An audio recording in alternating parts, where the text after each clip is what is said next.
Welcome to my YouTube channel. आज हम लोग क्लास 10th का इकोनॉमिक्स का चैप्टर नंबर 1 करने वाले हैं and the name of the chapter is development. So first of all as usual हम लोग ट्राई करेंगे कि अंडरस्टैंड करने के लिए कि what is the meaning of the name of the chapter. Okay, so first of all what is development. तो development refers to, development particular सिर्फ ऐसा नहीं होता है कि हम इसमें सिर्फ ये देखते हैं कि इनकम इंक्रीज हो रही है या अदर जो चीजें हैं, बाकी फर्दर हम चीजें इसमें फोकस करते हैं ताकि हम उन सबको मिलाकर एक डेवलपमेंट का एक कंप्लीट सिनेरियो को समझ सके। ठीक है, तो अगर हम बात करें development refers to the progress and improvement in the quality of life. मतलब इसमें सिर्फ प्रोग्रेस इंक्लूड नहीं होती है, इसमें क्वालिटी ऑफ लाइफ भी आपकी मतलब इंक्लूड होती है। ठीक है, अब जैसे हम बात करते हैं हायर इनकम, अगर किसी कंट्री में जो पर्सन है उनकी इनकम जो है वो से 1000 रुपीज है पर पर्सन है, पर कैपिटा इनकम जो उनकी है वो 1000 रुपीज है, और जो दूसरा कंट्री है उनकी जो पर कैपिटा इनकम है वो से 5000 पर पर्सन है या पर कैपिटा इनकम है। तो हम ये कहेंगे कि जो दूसरा वाली कंट्री की हमने बात की है, कंट्री बी की सपोज कर लो, फर्स्ट वाली कंट्री को हम ए मान लेते हैं और सेकंड वाली को बी मान लेते हैं, तो जो सेकंड बी जो कंट्री है वो उनका क्योंकि हायर लेवल ऑफ इनकम है तो हम वहाँ पे कह सकते हैं कि डेवलपमेंट का एक जो डायमेंशन है उसको वो कवर करता है। ऑल्दो वी कैन नॉट से कि अगर किसी कंट्री का सिर्फ इनकम के लेवल पे मतलब वहां पर ज्यादा है अगर इनकम, सो हम उसको ये नहीं कह सकते कि डेवलप है। ठीक है, उसमें और भी बहुत सारे फर्दर हमें डायमेंशन को देखना होता है, but this is also true कि this is a dimension in that. फिर बेटर एजुकेशन सिस्टम, अगर प्रॉपर तरीके से एजुकेशन नहीं होगी तो भी हम डेवलपमेंट में उसको काउंट नहीं कर सकते हैं। उसके बाद गुड हेल्थ फैसिलिटीज, अब अगर कंट्री मान लीजिए अब बहुत रिच है लेकिन फिर भी लोगों के पास में बेसिक हेल्थ फैसिलिटीज अवेलेबल नहीं है, ठीक है, तो हम वहाँ पे उसको डेवलप कंट्री या नहीं बोल सकती है, और वहाँ पे डेवलपमेंट को जो जितनी भी डायमेंशन है उस पर वो खरा नहीं उतरता है। फिर मोर फ्रीडम, अब जैसे अथॉरिटेरियन कंट्रीज होती हैं, ठीक है, तो उनको डेवलप मानने में कुछ प्रॉब्लम्स होती है, बिकॉज जब डेवलपमेंट की बात आती है तो उसमें ना आप पर्सन को जो बेसिकली इंडिविजुअल्स हैं जो उस कंट्री में रह रहे हैं उनको कितनी फ्रीडम है, ये भी डायमेंशन हम कवर करते हैं when we talk about development. फिर होता है equal treatment and security.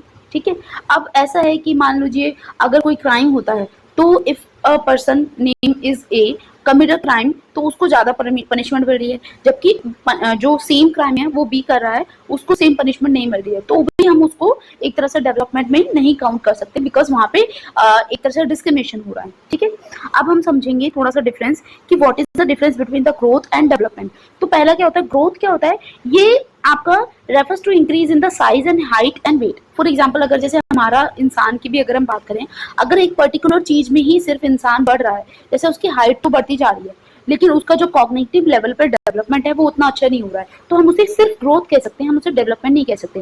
Development refers to क्या होता है कि improvement in function of the body progress, basically पूरी तरीके से ओवरऑल डेवलपमेंट होना, तब हम उसको बात करते हैं ओवरऑल ग्रोथ होना, तब हम उसको डेवलपमेंट की तरह कैलकुलेट कर सकते हैं। ठीक है, ऐसे इकोनॉमी का देगा, अगर जैसे कंट्री मान लीजिए जैसे इंडिया है, इंडिया आई थिंक 4 और 5th largest economy in the world बन चुकी है, बट स्टिल इंडिया में पॉवर्टी बहुत ज्यादा है, इंडिया में बिलो पॉवर्टी लाइन लोग ज्यादा हैं, एंड इवन इंडिया में जो पर कैपिटा इनकम है वो हम नीचे बात करेंगे 2000 समथिंग है, तो वो बहुत कम है। ठीक है, और इंडिया एक लोअर डेवलप कंट्री में आता है अगर वर्ल्ड बैंक की जो डेफिनेशन को हम देखें तो ये है। तो इसलिए सिर्फ इनकम, ऑल्दो हम वैसे तो 4th नंबर या 5th नंबर पर पहुंच चुके हैं, पर स्टिल हम इस चीज में जो एक तरह से लैक कर रहे हैं। ठीक है, तो ये तो हम डेवलप नहीं हो रहे हैं, ऑल्दो हमारी ग्रोथ हो रही है just because in the like numbers बढ़ रहे हैं हमारी इकोनॉमी के जो जीडीपी है उसमें। ठीक है, इजिली मेजर्ड, अब क्योंकि हम सिर्फ एक डायमेंशन को देख रहे हैं तो ये बहुत इजीली मेजर किया जा सकता है ना, लेकिन जब हम डेवलपमेंट की बात करते हैं तो can not measure easily, because आपको बहुत सारे डायमेंशंस को डोमेन्स को आपको कवर करना पड़ता है। अदरवाइज अगर आप ऐसे ही सिर्फ एक डोमेन को देख के बताते हैं तो वो डेवलपमेंट नहीं हो सकता। फिर क्या होता है, इट इज लिमिटेड, ग्रोथ होते हैं वो लिमिटेड होते हैं, start with the birth to reach the maximum at maturity. ठीक है, तो वो एक मतलब एक डेवलपमेंट का जो ग्रोथ है, जैसे आपका बॉडी की अगर हम बात करते हैं तो वो एक सर्टेन लेवल तक ही पहुंच सकता है ना, उससे ज्यादा नहीं हो सकता, तो वो ग्रोथ हो गया। लेकिन जो डेवलपमेंट होता है वो कॉन्टिन्यूअस और अनएंडिंग है। जो आपका डेवलपमेंट, जैसे आपका experience, if you are working in a institution, तो इन एन इंस्टीट्यूशन तो आपका जो एक तरह से डेवलपमेंट है वो बहुत ज्यादा बढ़ता ही चला जाएगा। तो ऐसा नहीं है कि आप 60 के बाद कोई एक्सपीरियंस जो है आपका नहीं गेन करोगे, ऐसा नहीं होने वाला है।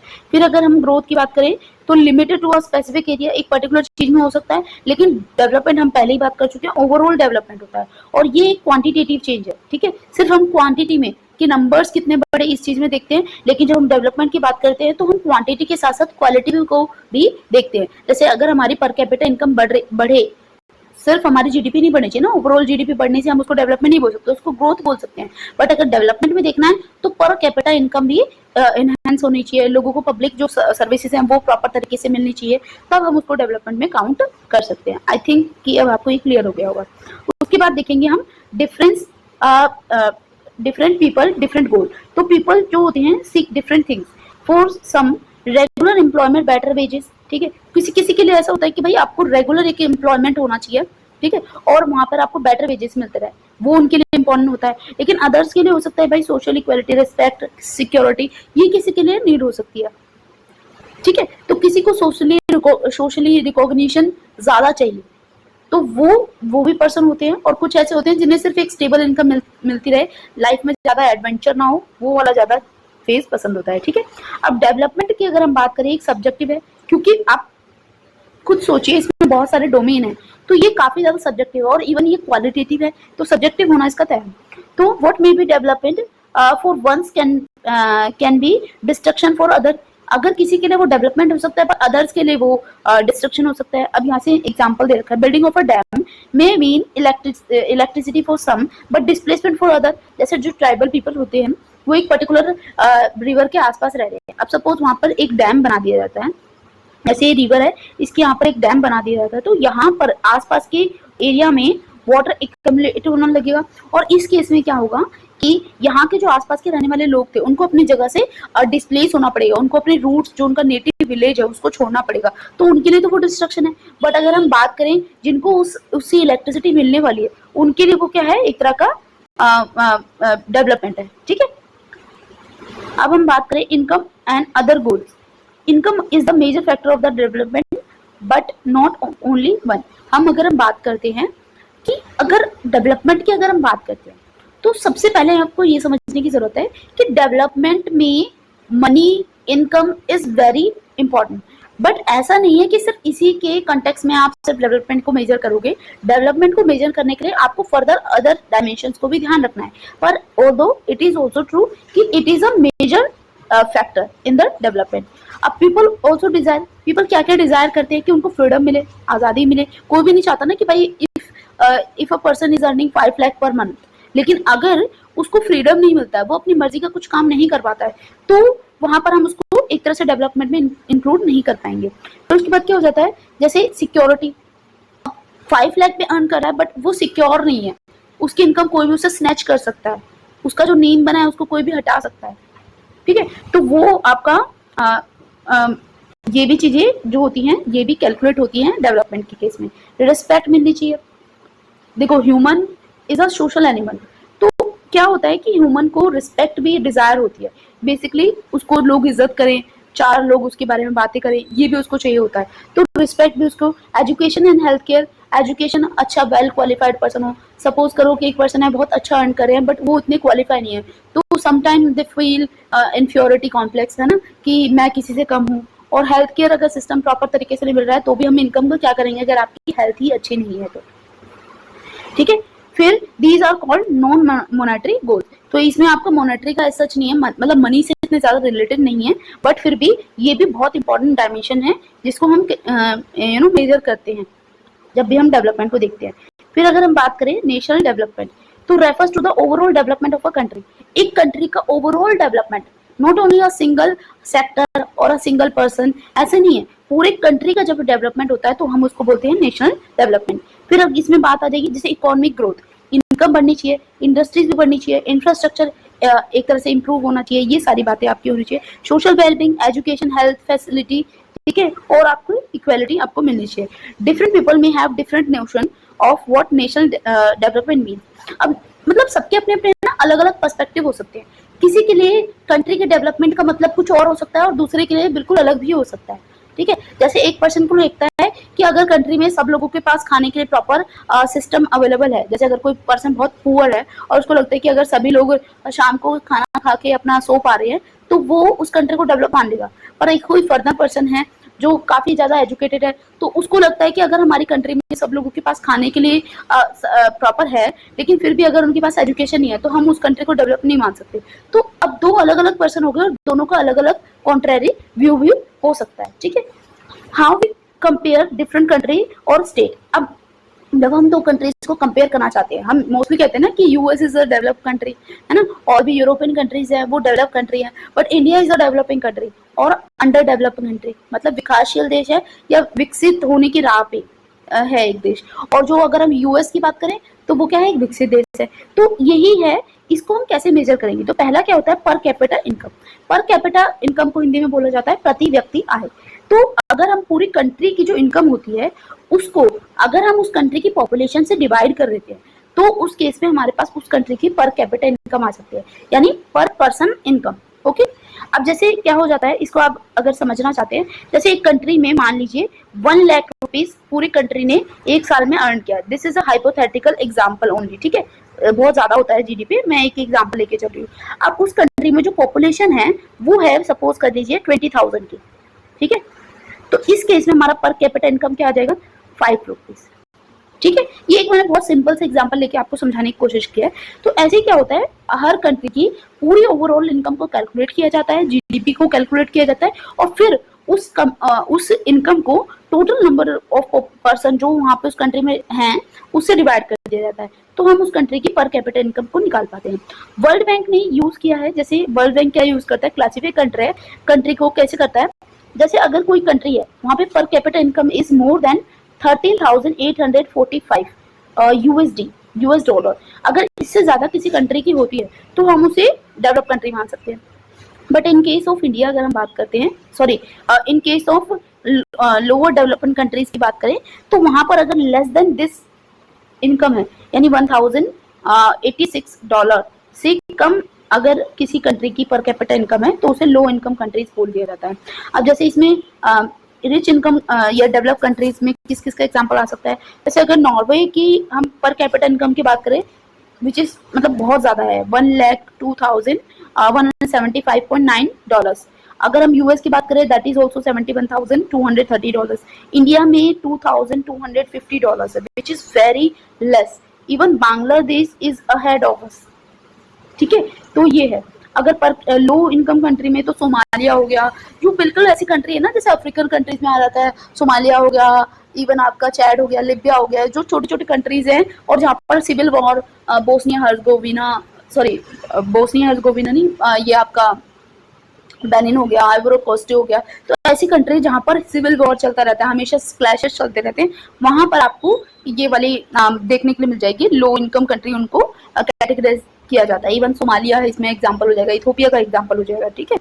फिर लिमिटेशन क्या है, it doesn't show inequality in distribution. अब क्या है, पर कैपिटल इनकम निकालते हैं तो इंडिया में जैसे बोला जाता है, या फिर ये एक थोड़ा सा जनरल प्रिंसिपल ही होता है कि ऐसा देखा जाता है कि जब कोई कंट्री बहुत रिच होता है ना, मतलब वहां पर मतलब रिचर पॉपुलेशन ज्यादा होती है, तो वहां पे ऐसा देखा जाता है कि जो 1% अपर लेवल के जो पर्सन होते हैं ना, उनके पास 90% of the wealth of the country होती है।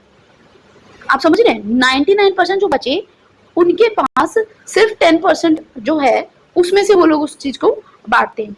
लेकिन जब हम पर कैपिटल इनकम निकाल रहे हैं तो हम क्या करें, ओवरऑल इनकम को ओवरऑल पॉपुलेशन से डिवाइड करें, तो जो कि हमारा आ रहा है 2,250 अप्रोक्सीमेटली।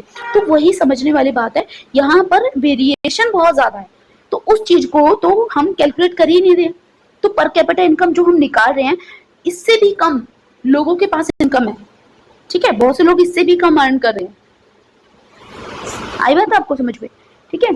फिर क्या है, doesn't include non monetary aspect like health, education, environment. Again वही वाली बात आ गई।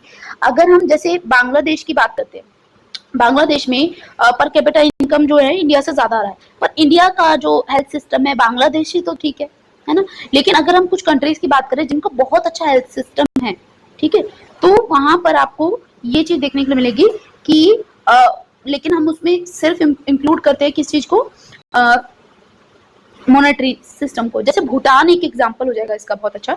भूटान में आपको ना जो नेचुरल एनवायरनमेंट है वो बहुत अच्छा मिल जाएगा। वहाँ पे कंजर्वेशन लॉज बहुत स्ट्रिक्ट है। वहाँ पर इवन टूरिस्ट को बहुत वो रिस्ट्रिक्टेड करते हैं, मतलब बहुत ही कम एंट्री दी जाती है। तो काफी क्लीन एरिया है। हैप्पीनेस इंडेक्स जो एक होता है उसमें अगर हम भूटान का देखें तो वो सबसे फर्स्ट नंबर पे आएगा, ठीक है। लेकिन स्टिल अगर हम उसकी पर कैपिटा इनकम देखें तो हो सकता है ना वो इससे भी कम हो, क्योंकि भूटान इतना ज्यादा इंडस्ट्रीज पे डिपेंडेंट कंट्री नहीं है। तो इसीलिए यहाँ पे क्या है, जब हम उन चीजों को भी कैलकुलेट करेंगे तो हो सकता है जो ये हमने एक तरह से कंट्रीज को कैटेगराइज किया है कि ये एक डेवलप कंट्री है, ये दूसरा कम डेवलप कंट्री है, वो चीजें बदल जाए, ठीक है। अब अगर हम बात करें ह्यूमन डेवलपमेंट इंडेक्स, ये एक इंडेक्स होता है जिसको यूनाइटेड नेशन डेवलपमेंट प्रोग्राम, ये एक प्रोग्राम है यूनाइटेड नेशन के अंदर ही, तो वो इस चीज को मतलब वो इस इंडेक्स को निकालता है जिसमें कंट्रीज को रैंक करता है। इसमें 193 कंट्रीज को 2025 में मतलब एक तरह से लिया गया, और उसमें से इंडिया का जो रैंक है वो 130 है। मतलब आप रैंक समझ रहे हो कि इंडिया कितना पीछे है। इवन जैसे आप कुछ कंट्रीज की बात करें, आइसलैंड ने इसको टॉप किया है। Iceland is a country in Europe, Iceland, ठीक है। फिर China is at 75th number, Sri Lanka is at 78th number, Bhutan is at 27th number, Pakistan हमसे नीचे है, और यूएस तो 17th नंबर पे आता है। तो आप समझ रहे हैं ह्यूमन डेवलपमेंट के इंडेक्स में अगर हम बात करें तो जो स्कैंडिनेवियन कंट्री है, यानी जो बेसिकली यूरोप में आने वाली कंट्रीज है, वो काफी ज्यादा इसमें बहुत अच्छा परफॉर्म करती है। यूएस भी अच्छा कर रहा है, लेकिन चाइना भी जो कि एक डेवलपिंग कंट्री है स्टिल, वो भी एक अच्छा कर रहा है। इवन श्रीलंका अच्छा कर रहा है, इवन वहाँ पे सिविल वॉर वगैरह होती रहती है, स्टिल वो अच्छा करे। But India is at 130 position, ठीक है। अब इसमें क्या क्या डायमेंशन होते हैं जिनको हम कवर करते हैं। पहला क्या होता है डायमेंशन, इसमें 3 डायमेंशन की बात होती है। डायमेंशन है health, education and standard of living, ठीक है। ये इन चीजों की बात होती है। अब इसमें क्या है इंडिकेटर, जिसके अकॉर्डिंग हम देखते हैं कि भाई यहाँ पर हेल्थ कैसी है। तो अगर लाइफ एक्सपेक्टेंसी एट बर्थ, कितने लोग मतलब जो हैं वो लाइफ मतलब उनकी रह पाती है, जिंदा रह पाते हैं, ठीक है, ये इंडिकेटर हो सकता है। उसके बाद एजुकेशन में, इवन है ना हेल्थ में अगर हम बात करें और भी इंडिकेटर्स होते हैं, जैसे कि अगर लोगों को मतलब कितनी ज्यादा मदर मोर्टेलिटी रेट है, कितनी ज्यादा इन्फेंट मोर्टेलिटी रेट है, इसके अलावा हेल्थ के पैरामीटर्स में कैसा वो कंट्री परफॉर्म कर रही है, सारे इंडिकेटर्स को हम देखते हैं। फिर एजुकेशन की अगर हम बात करें तो year of schooling, mean year of schooling मतलब एक बच्चा जो है वो कितने साल एवरेज स्कूल जाते हैं, ठीक है। और एक्सपेक्टेड ईयर ऑफ स्कूलिंग मतलब जो जैसे बेसिकली इन दोनों का मतलब ये हो जाएगा, एक तो वो कितने साल जाते हैं, और वो जाते हैं तो प्रॉपर उस स्कूलिंग को अटेंड भी करते हैं कि नहीं करते हैं, ठीक है। समटाइम ऐसा होता है कि किसी का उसको एडमिट कराया गया है, स्कूल्स में एडमिशन हो रखा है, बट वो स्कूल्स को अटेंड नहीं कर रहे। ऐसा बहुत सारे विलेजेस में आपको देखने के लिए मिल जाएगा। तो वो भी इस चीज में कैलकुलेट होता है। और स्टैंडर्ड ऑफ लिविंग यानी आपका पर कैपिटा इनकम कैसी है, कंट्री का ओवरऑल हेल्थ सिस्टम कैसा है, कंट्री में हाउसिंग सिस्टम कैसा है, सैनिटेशन सिस्टम कैसा है, वो सारी बातें भी हम यहाँ पे ध्यान रखने वाले हैं। फिर पब्लिक फैसिलिटीज क्या होता है, इंडिया में इनकम इज नॉट सफिशिएंट, या इवन वर्ल्ड में भी अगर हम बात करें income is not sufficient to calculate इधर अ कंट्री इज डेवलप और नॉट। बहुत सारी और भी चीजें होती हैं। कई बार क्या होता है हायर इनकम कंट्री होती है बट वहाँ पे बेसिक फैसिलिटीज नहीं होती है, तो वहाँ उस कंट्री को हम डेवलप नहीं बोल सकते, ठीक है। उसका डेवलपमेंट जो होगा वो मीनिंगलेस होगा, ठीक है। तो अब जैसे क्या है एजुकेशन अच्छा होना चाहिए, एजुकेशन सिस्टम अच्छा हो, हेल्थ केयर सिस्टम अच्छा हो, सैनिटेशन अच्छा हो, साफ सफाई का वहाँ पे ध्यान रखा जाता हो, ट्रांसपोर्ट सिस्टम अच्छा हो, और मतलब काफी कन्वीनियंट हो, सस्ता हो, लोग यूज करते हो। जैसे नीदरलैंड एक कंट्री है यूरोप में, वहां पर साइकिलिंग बहुत ज्यादा करते हैं लोग, इवन डेनमार्क वगैरह में भी। तो वहां पर क्या है पॉल्यूशन का इतना वो नहीं रहता है। तो अब जैसे इंडिया में बात करें तो पॉल्यूशन का लेवल बहुत ज्यादा है। अब दिल्ली में लोग बेशक उनकी जो इनकम है वो एक सर्टेन लेवल से ज्यादा है, बट स्टिल वो इतनी पॉल्यूटेड एयर में ब्रीथ करते हैं। ऐसा माना जाता है, कुछ स्टडीज बताती हैं कि दिल्ली में रहने वाला एक ऑर्डिनरी पर्सन भी अप्रोक्सीमेटली 30 सिगरेट्स को जितना एक पर्सन स्मोक करेगा उतना वो ऑलरेडी स्मोक को इनहेल करता है। तो आप समझिए दिल्ली में ऑल्दो कितना भी इनकम अर्न कर ले, बट जो हेल्थ के पैरामीटर में दिल्ली इतना अच्छा नहीं कर रही है, ठीक है। तो वो चीज में हम दिल्ली को डेवलप कह सकते नहीं कह सकते हैं, आपको डिसाइड करना है। फिर ड्रिंकिंग वाटर का कंडीशन है ना। अगर हम जैसे बेंगलुरु है, बेंगलुरु को इंडिया में सिलिकॉन सिटी कहा जाता है, काफी अच्छा शहर है, काफी अच्छी लोगों को अपॉर्चुनिटी मिलती है, ठीक है। वहां पर आपको आईटी सेक्टर बहुत हब मिल जाएगा, लेकिन स्टिल वहां पर हर समर में प्रॉब्लम होती है वाटर की। वहां पे एक तरह से ड्रॉट वाली कंडीशन हो जाती है और वहां पर लोगों को ड्रिंकिंग वाटर अवेलेबल नहीं होता है। जो रिच पर्सन है उनकी बात नहीं हो रही है, यहाँ पे ऑर्डिनरी पर्सन की बात हो रही है, तो वो अवेलेबल नहीं होता है। तो क्या हम उसको डेवलप मान सकते हैं? नहीं मान सकते, ये भी आपको सोचना है, ठीक है। अब केरला की अगर हम इसमें बात करते हैं, has better health and education indicator despite having low पर कैपिटा इनकम, ठीक है। इसकी पर कैपिटा इनकम जो है वो फर्दर और जो स्टेट हो सकते हैं उनसे कम हो सकती है, बट स्टिल केरला बहुत अच्छा कर रहा है इन चीजों में। फिर अब बात करते हैं सस्टेनेबिलिटी ऑफ डेवलपमेंट। इसको हिंदी में बोला जाता है सतत पोषणीय विकास। मतलब आपको डेवलपमेंट कुछ इस तरीके से करना है सो दैट कि है ना आपका डेवलपमेंट भी हो सके और आने वाली फ्यूचर जो जनरेशन है उनके लिए भी हम रिसोर्सेज को प्रिजर्व कर सके, ठीक है। तो यहाँ पे क्या है, sustainable development using resources in a way that meet present need without compromising the future generation. Future generation की जो नीड है उनको भी हम कॉम्प्रोमाइज ना करें। तो जैसे हम क्या कर सकते हैं, फोकस कर सकते हैं रिन्यूएबल रिसोर्सेज ऑफ एनर्जी पर। इसमें वो रिसोर्सेज ऑफ एनर्जी होते हैं जिनको जो बार बार मतलब एक तरह से जो नेचर है उसको रिप्लेनिश करता रहता है, ऐसा वो खत्म नहीं हो रहे इतनी जल्दी, तो वो रिन्यूएबल सोर्स ऑफ एनर्जी हो सकता है, ठीक है। लेकिन अब जैसे फॉरेस्ट है, फॉरेस्ट भी अगर हम जैसे फॉरेस्ट में मान लीजिए ट्रीज है, आप ट्रीज को अगर आप जड़ों से काट दोगे तो वो आपके रिन्यूएबल सोर्स नहीं होंगे। पर हाँ, अगर हम उसकी ब्रांचेस को एक तरह से रिमूव करते हैं और उसको for the sake of anything जो हम यूज कर रहे हैं उसको, तो हमारा वो रिन्यूएबल केस हो सकता है। सेम एज वाटर, जो अर्थ पर वाटर है वो 71% है which is more than land, but water जो अवेलेबल है वो सलाइन वाटर है, उसमें से 97% जो है वो सलाइन वाटर है। तो जो 3% है वो आपका नॉन रिन्यूएबल रिसोर्स में आ सकता है एग्जाम्पल में, ठीक है। तो रिन्यूएबल रिसोर्सेज में सोलर एनर्जी हो सकते हैं, तो उनको आपको जुडिशली यूज करना है, मतलब बहुत सोच समझ के अच्छे से यूज करना है, ठीक है। फिर नॉन रिन्यूएबल रिसोर्सेज क्या हो जाता है, वो जो एक टाइम के बाद में खत्म हो सकते हैं, एग्जॉस्ट हो सकते हैं। वो जैसे फॉरेस्ट आपका ये पेट्रोलियम और आपका कोल इसके एग्जांपल्स देंगे जो लिमिटेड क्वांटिटी में हमारे पास अवेलेबल है और जिनको बनने में रिप्लेनिश होने में मिलियंस ऑफ ईयर का टाइम लगता है, तो इतनी जल्दी रिप्लेनिश नहीं होने वाले हैं, तो वो हो सकते हैं, खत्म हो सकते हैं। ऐसे ही ground water in Punjab and Haryana leading to the water table depletion. अब आप लोगों को पता हो अगर तो जो इंडिया में ग्रीन रेवोल्यूशन 1960s के एक टाइम पीरियड में चला था, उसका सबसे ज्यादा इम्पैक्ट जो रहा वो आपको पंजाब, हरियाणा और वेस्टर्न उत्तर प्रदेश में आपको देखने के लिए मिला था। तो इस एरिया में लोगों ने बहुत जमकर आपके HYV सीड्स का यूज किया। उसके अलावा बहुत ज्यादा इरिगेशन फैसिलिटीज को बढ़ाया गया। इससे क्या हुआ कि वहाँ के जो लैंड है उसके नीचे जो ग्राउंड वाटर है वहां से हम उसको क्योंकि एक्सट्रैक्ट करते जा रहे हैं, ठीक है, और क्योंकि हम कॉन्क्रीटाइजेशन कर देता है जमीन का, तो जो वाटर है वो नीचे सीपेज भी नहीं कर पाता। तो बेसिकली क्या होता है, जो एक्विफर्स है उनमें से पानी जो है हम एक्सट्रैक्ट करते जा रहे हैं और वो क्या होता है ऊपर की तरफ हम पानी को लेके आ गए और पानी नीचे जा नहीं पा रहा। तो बेसिकली ग्राउंड वाटर जो लेवल है वो धीरे धीरे करके डिप्लेट हो रहा है और इवन यहाँ पे जो लैंड है वो थोड़ी सलाइन होती जा रही है। तो ये आपका इसका एग्जाम्पल हो सकता है कि हम जब जुडिशली यूज नहीं करते हैं रिसोर्सेज को तो उसके क्या हार्मफुल एक तरह से इम्पैक्ट हो सकते हैं। अब इसमें कई टर्म्स हैं कुछ जो आपको याद करने चाहिए। डेवलपमेंट क्या होता है, improvement in living standard and quality of life. तो आपको क्वालिटी ऑफ लाइफ को ओवरऑल डेवलपमेंट कहलाता है, ठीक है। फिर पर कैपिटा इनकम क्या होता है, जब हम पूरी कंट्री की टोटल इनकम को डिवाइड कर देते हैं उसकी टोटल पॉपुलेशन से, तो जो हमारे पास एक नंबर निकल के आएगा उसको हम बोलते हैं per capita income. Human development index, ये एक इंडेक्स है जिसको United Nation development program release करता है, जिसमें हेल्थ, एजुकेशन एंड इनकम के पैरामीटर्स को देखा जाता है।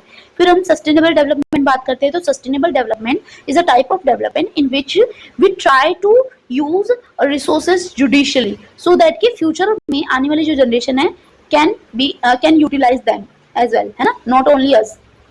उसके बाद पब्लिक फैसिलिटीज, जो आपको गवर्नमेंट वेलफेयर स्कीम्स वगैरह चलाती है, जैसे government mid day meal scheme चलाती है, या फिर पब्लिक डिस्ट्रीब्यूशन सिस्टम जिसमें गवर्नमेंट क्या करती है कि लोगों को पर हाउस 5 kg राशन प्रोवाइड करती है, ठीक है। तो वो भी आपका पब्लिक फैसिलिटीज में आ जाएगा। आपको समरी पॉइंट्स जो हैं जैसे डेवलपमेंट है उसका मीनिंग डिफरेंट डिफरेंट हो सकता है सभी लोगों के लिए, both monetary and non monetary aspect of development हो सकते हैं, ठीक है। उसके बाद अगर हम पर कैपिटा इनकम की बात करें, HDI is better indicator for overall development, क्योंकि इसमें हम कई सारी चीजों की और भी बातें कर रहे हैं, पब्लिक फैसिलिटी, सस्टेनेबिलिटी, ये सारे हम टॉपिक्स इसमें रीड कर चुके हैं। अब इसमें कुछ क्वेश्चंस को डिस्कस करने की कोशिश करते हैं। डेवलपमेंट, इसके बारे में हम बार बार बात कर चुके हैं कि इसमें ओवरऑल ग्रोथ को हम मेजर करते हैं, ठीक है। Development is the process of improving the people's living condition through access of income, education, healthcare and equality। फिर व्हाट इज पर कैपिटा इनकम, जब हम total income of the country को डिवाइड कर देते हैं टोटल पॉपुलेशन से।